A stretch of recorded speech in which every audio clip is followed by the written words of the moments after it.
चमत्कारी पतीली। एक गांव था।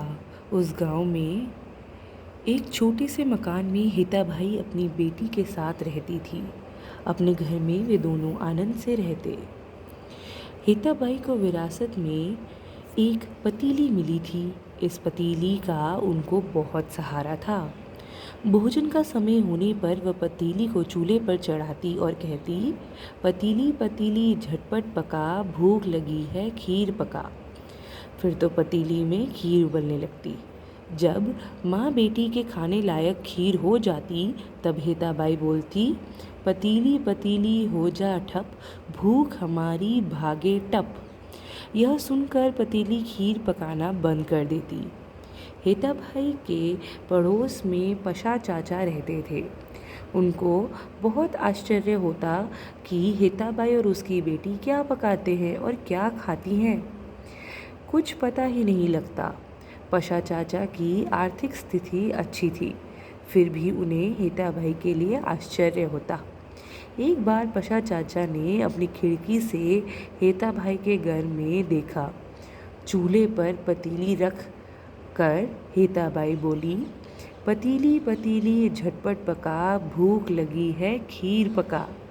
फिर तो थोड़ी देर में ही खीर तैयार हो गई।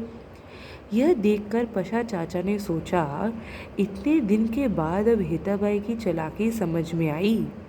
माँ बेटी जब काम पर चली जाएंगी तब मैं यह पतीली उनके घर से उठा लाऊंगा। एक दिन माँ बेटी काम पर गई थी। दोपहर का समय था। पशा चाचा उनके घर से पतीली चुरा लाए। उन्होंने उसे चूल्हे पर रखा और बोले, पतीली पतीली झटपट पका, भूख लगी है खीर पका। पतीली में खीर उबलने लगी। धीरे धीरे पतीली भरने लगी। पशा चाचा ने केवल पकाने का ही मंत्र सुना था, उसे बंद करने का मंत्र वे नहीं जानते थे। अतः वे कहने लगे, बस बस बस करो। लेकिन उनके कहने का कोई असर नहीं हुआ। पतीली उछलने लगी। रसोई घर में, बाहर, रास्ते पर, सब जगह खीर ही खीर हो गई। चारों ओर गरम गरम खीर फैल गई। पशा चाचा इधर से उधर और उधर से इधर दौड़ते हुए चिल्लाए, अरे कोई जल्दी आओ और इस पतीली से कुछ कहो।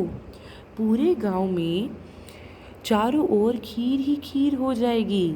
खीर खाने के लिए अभी कौवों के झुंड यहाँ उतर आएंगे। लेकिन खीर उबलती ही रही, पतीली छलकती ही रही। इतने में हिताबाई और उसकी बेटी आ पहुँची। गली मोहल्ले और रास्ते में खीर ही खीर देखकर हिताबाई सब कुछ समझ गई। वे पशा चाचा के रसोई घर में गई और पतीली के कान में फुसफुसाई, पतीली पतीली हो जा ठप, भूख हमारी भागे टप। पतीली में खीर उबलनी बंद हो गई। पशा चाचा बोले, हिताबाई मुझे माफ़ कर दो। तुम्हारे घर से मैं ये पतीली चुरा लाया था। अब मुझे खीर नहीं चाहिए और यह पतीली भी नहीं चाहिए। हिताबाई ने पतीले के कान में कौन सा मंत्र फूंका, इसका पता पशा चाचा को नहीं लग सका, पर आज भी उन्हें स्वप्न में खीर दिखाई देती है और वे चौंक कर जाग पड़ते हैं। Thank you.